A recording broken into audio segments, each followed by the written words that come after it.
And our scripture reading is taken from St. Matthew's chapter 17, verses 1 and 2 in the Lamsa translation of the Bible.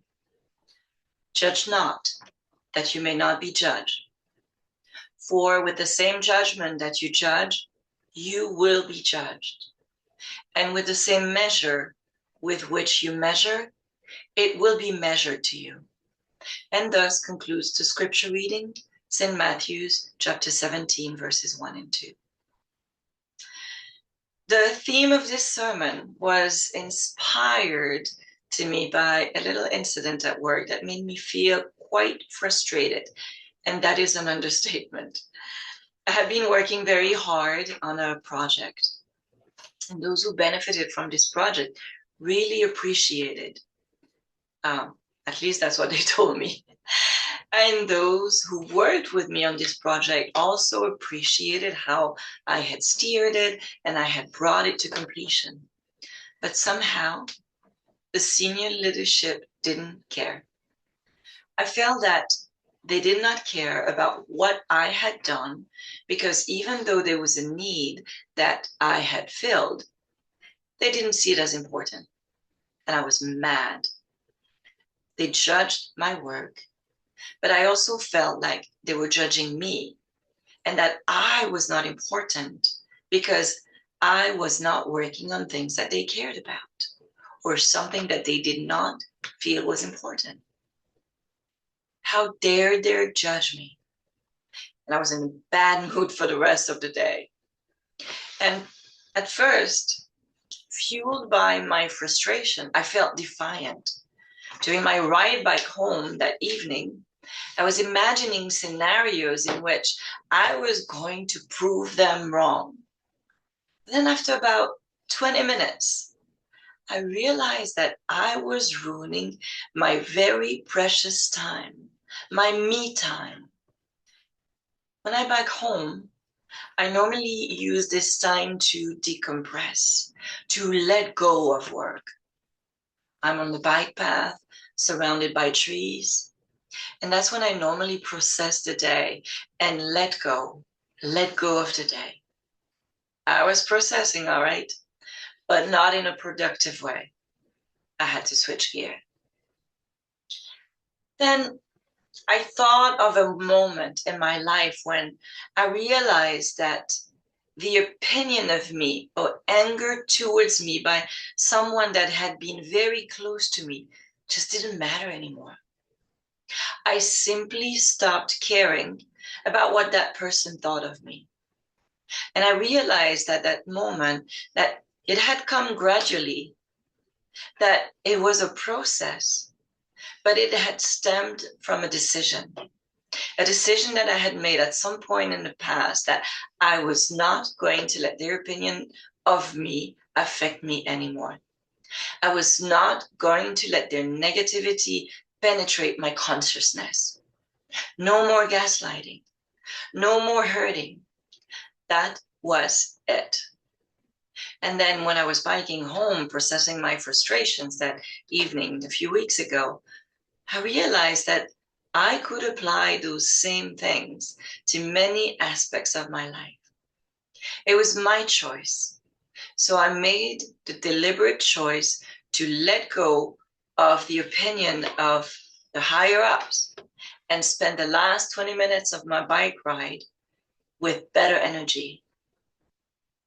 Because in the grand scheme of things, what they thought of me didn't really matter. I knew that I had done something good that served a lot of people. I also knew that they didn't have the full picture. Because, many of the things that I had done were invisible by choice.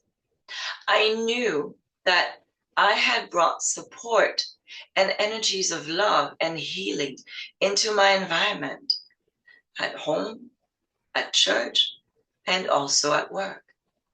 Because when we're healers, which most of us are, we are always at work healing in many different ways, and in many different ways that are often invisible. Judging is an energetical exchange. we can judge negatively, which the scripture directs us not to do, and we can judge positively. Judging positively generates energies of love and light. As divine metaphysician, we understand what this does to us.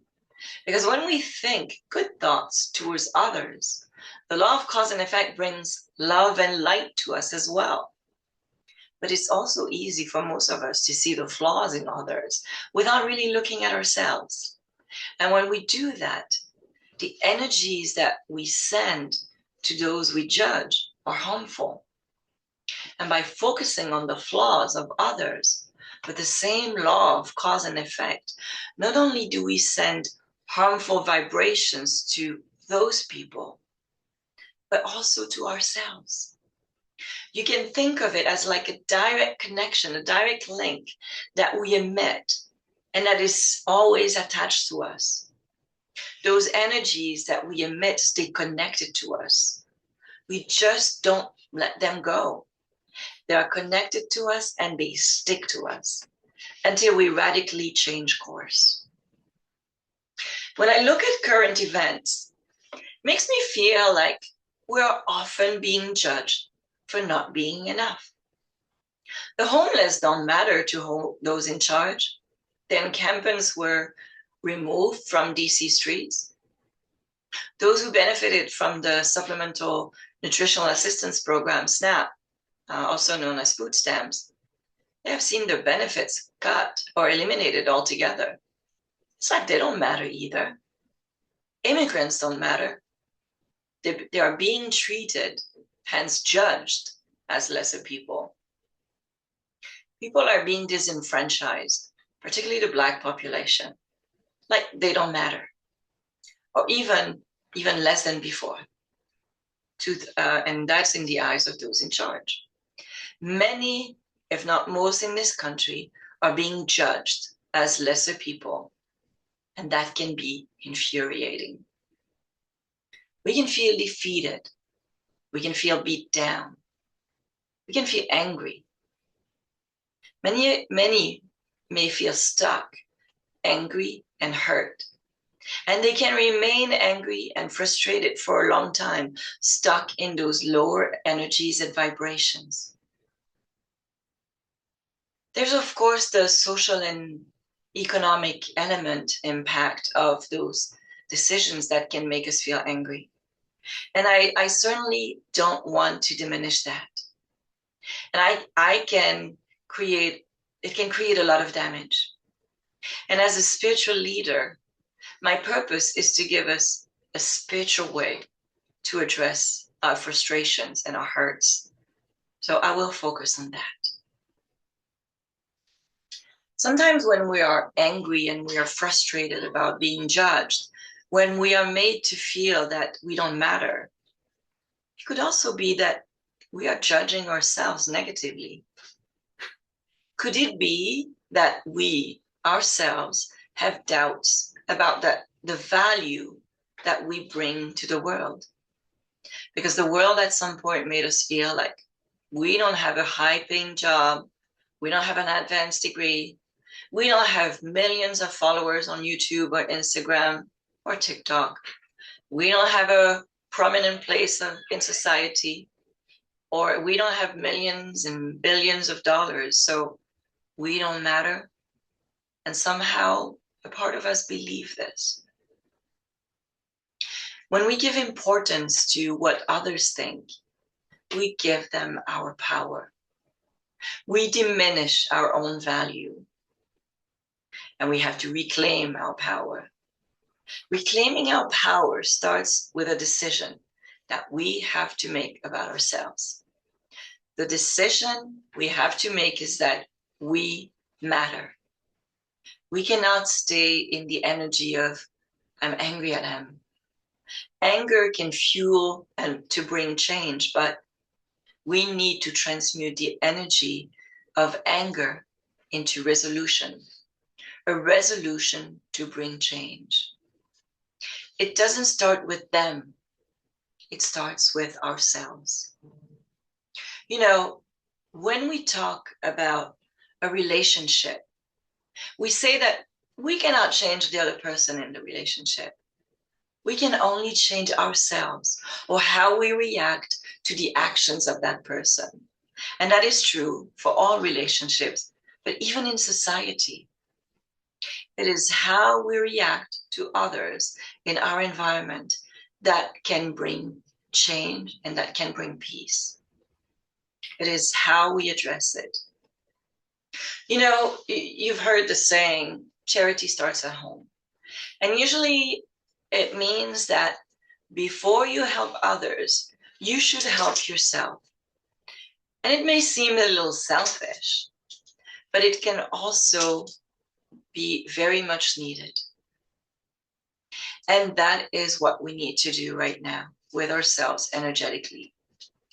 Charity starts at home.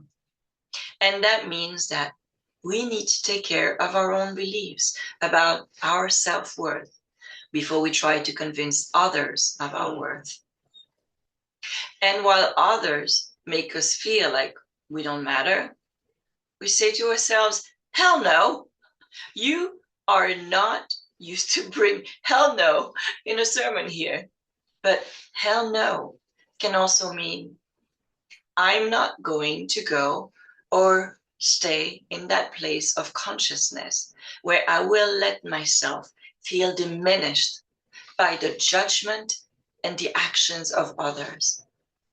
And by adding loving and constructive energies to ourselves, by saying we are worth it, we are making ourselves more powerful. That is how the universe works.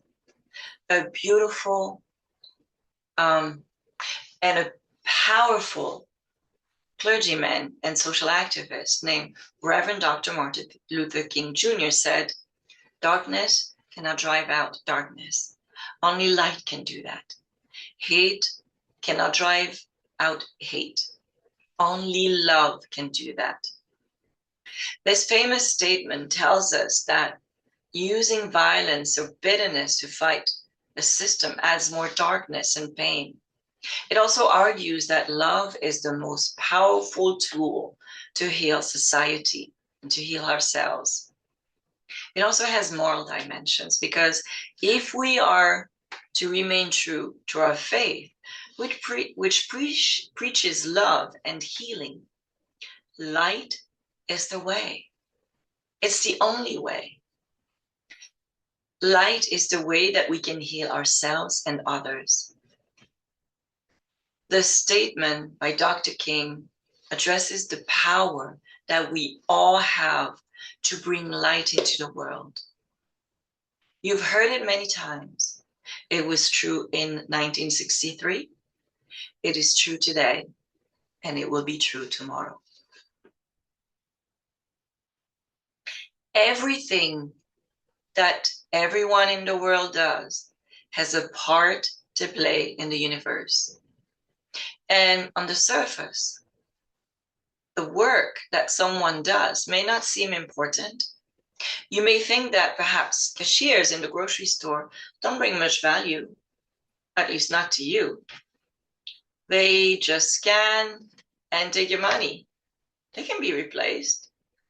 And most of them have been replaced by self-checkout. But remember the time before online grocery shopping and before self-checkout lines, when the cashier you knew greeted you with a smile and talked with you while keying in the item price or scanning and bagging your groceries, brightening your evening after a long day at work. It might not have seemed like that was what they did was important, and they were probably underpaid. But in the grand scheme of things, they had so much power making you feel good. So you may be working, or you may have been working with people whose work had little monetary value. Perhaps that was even what others thought of your job. But what else did they or did you bring into your environment? You may have been in that position, underpaid, underappreciated, but you brought smiles and healing into your environment. So yeah, we can judge others for not being as important as we are, but we can judge ourselves for not being as important as others. We don't have to, because we have to realize that we bring value into this amazing universe, just like everybody else. Life put us on a path for a reason. Nothing is left to chance. And we often think that we think of life as a school for us to learn, but it's also a school for us to teach, lead by example. Let's bring love into our hearts and not judge. Let's not judge others negatively. Let's not judge ourselves negatively. And let us reclaim our power. Let's show the world that by the power of love and light, we can change it. Let the love and the invisible light, the invisible power that we have within, transmute the energies of disdain, pain, and suffering into energies of love, energies of healing and support. And so it is.